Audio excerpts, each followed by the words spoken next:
Good morning. जैसा आपको पहले बताया था उन्हें कि व्यतिकरण देखने के लिए दोनों स्रोत जो है वो कला संबद्ध होने चाहिए। तो यहाँ पे फ्रेजनल बाईप्रिज्म है। इस मेथड से आप कला संबद्ध स्रोत प्राप्त करके जो बाईप्रिज्म से व्यतिकरण प्रतिरूप जो है वो देख सकते हैं। तो ये बाईप्रिज्म क्या है कि ये वास्तव में दो प्रिज्म से मिलके बना होता है जिनके आधार जो है जुड़े रहते हैं।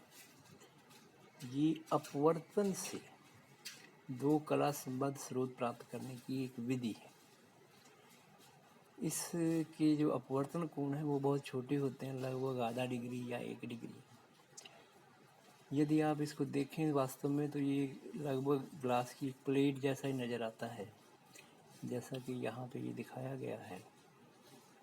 ये लगभग ग्लास की प्लेट ही है जो कि ए पर एंगल और सी पे एंगल जो है वो लगभग आधा डिग्री या 1 डिग्री है, और बाकी जो 178 या 179 डिग्री एंगल जो है वो बी पर है।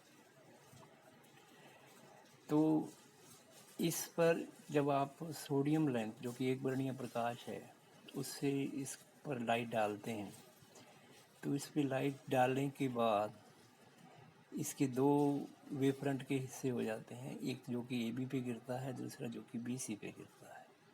ए बी पे गिरने वाला जो वेवफ्रंट का हिस्सा है वो इससे अपवर्तित होकर के पर्दे पर कुछ इस रेंज में आता है, और इसी तरह से बी सी पर जो इसका हिस्सा गिरता है वो पर्दे पे अपवर्तित होकर के यहाँ पर आप जो देख रहे हैं इस रेंज के अंदर आता है।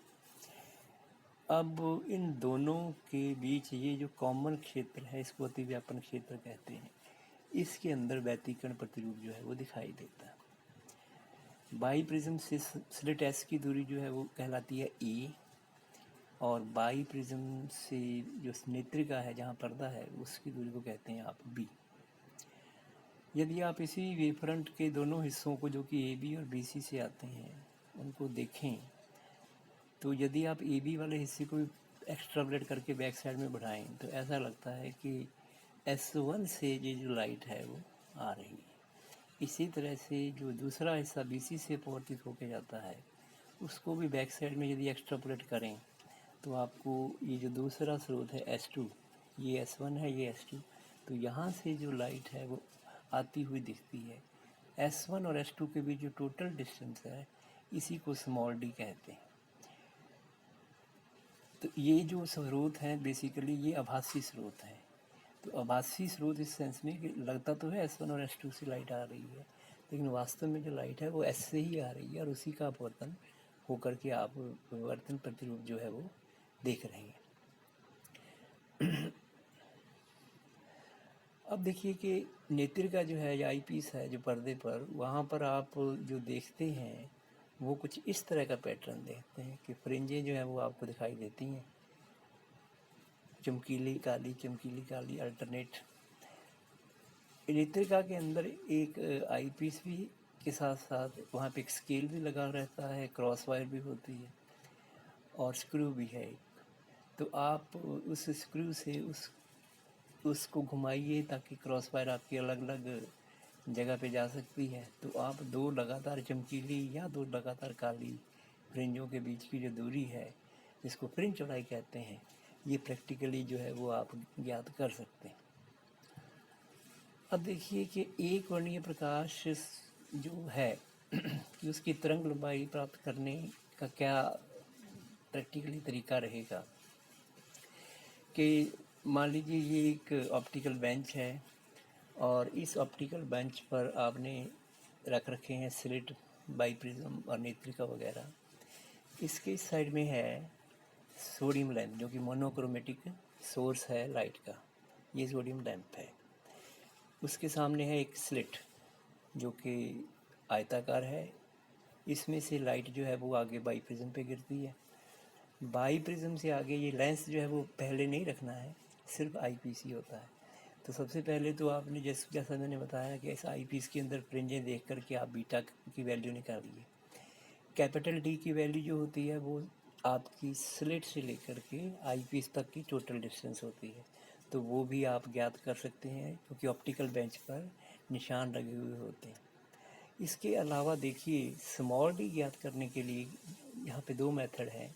स्मॉल डी ज्ञात करने के लिए एक तरीका तो ये है कि जैसे मान लीजिए ये एस है और ये इसका ए बी हिस्सा है, तो जो लाइट इधर से अपवर्तित होती है, यदि इसको एक्स्ट्रापोलेट करें तो मान लीजिए ये एंगल जो है वो डेल्टा है। बाईप्रिज्म से सोर्स की दूरी को हमने ए कहा है। यदि आप इस फिगर के अंदर देखें तो tan delta is equal to है d/2a, क्योंकि ये लंब बटे आधार का फार्मूला यहाँ लगेगा। तो tan delta is equal to d/2a। Delta यदि छोटा है तो delta is equal to d/2a या d is equal to 2a delta.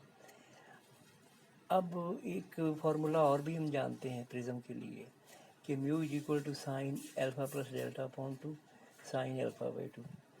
यदि कोण छोटी हों तो alpha plus delta upon two ऊपर लिखिए अल्फा अपॉन टू। इसको सॉल्व करेंगे तो म्यू इज इक्वल टू आएगा 1 प्लस डेल्टा बाई 2 या delta is equal to alpha mu minus 1, यानी डी स्मॉल डी जो है उसकी value 2a alpha mu minus 1। यहाँ पे म्यू जो है जिस पदार्थ का आपका बाईप्रिज्म बना है उसकी रिफ्रैक्टिव इंडेक्स है। तो इस फार्मूले से डी निकाल सकते हैं आप। तो आप D is equal to 2a alpha mu minus 1 उसको यहाँ पे यूज़ करके स्मॉल डी की वैल्यू आ सकती है। अब जो फार्मूला आप जानते हैं बीटा के लिए, beta is equal to lambda D upon small D, इससे लैम्डा निकालिए beta D upon capital D. तो यहाँ पे कैपिटल डी की वैल्यू और स्मॉल डी की वैल्यू जो पीछे फार्मूलों में से दी गई है वो आप रखिए। आपको जो लैम्डा है प्रकाश की वो अज्ञात जो है वो आप ज्ञात कर सकते हैं। लैम्डा ज्ञात करने की एक और विधि भी है जिसको प्रकाशिक विधि कहते हैं। इसके लिए क्या किया जाता है कि बाईप्रिज्म और नेत्रिका के बीच एक उत्तल लेंस रखा जाता है ऑप्टिकल बेंच पर। और थोड़ा ध्यान रहे कि ये जो दूरी है यानी आपकी बाईप्रिज्म और नेत्रिका के बीच की, ये दूरी लगभग लेंस की फोकस दूरी से करीब करीब 4 गुना होनी चाहिए, उससे कम नहीं होनी चाहिए। तो सबसे पहले जब आप लेंस रखते हैं और देखते हैं आईपीस के अंदर, तो जो S1 से लाइट आ रही है वो भी एक जगह पे फोकस हो जाती है, S2 से भी एक जगह पे फोकस हो जाती है। तो इन दोनों के बीच की जो दूरी है यानी जो S1 डैश है और S2 डैश है, इसको आप कह दीजिए D2। तो ये जो फार्मूले हैं फॉर लेंस के कि D2 upon D is equal to होता है V अपॉन U। यहाँ पे U और V क्या है, यहाँ पे उस लेंस से S1 S2 की दूरी और उसी लेंस से जहाँ पे आप देख रहे हैं आईपीस उसकी दूरी है। यदि आप यहाँ पे U और V को आपस में बदल दें यानी लेंस को नज़दीक ले आएँ, तो आपके दोबारा एक बार फिर से वही स्रोत S1 और S2 की लाइट यहाँ पे फोकस होती है, S1 डबल डैश और S2 डबल डैश। तो उस स्थिति में D1 upon D is equal to होगा U अपॉन V। यदि इन दोनों रिलेशन से आप U और V को ख़त्म करें तो D square is equal to होगा D1 D2 या D इज इक्वल टू होगा √D1 D2। तो ये D की वैल्यू भी प्रैक्टिकली निकाल करके आप उस फार्मूले के अंदर रख करके लैम्डा की जो वैल्यू है वो आप निकाल सकते हैं। तो ये जो मेथड है बाईप्रिज्म, ये तरंगों की तरंग लंबाई किसी मोनोक्रोमेटिक स्रोत की निकालने का एक मेथड है।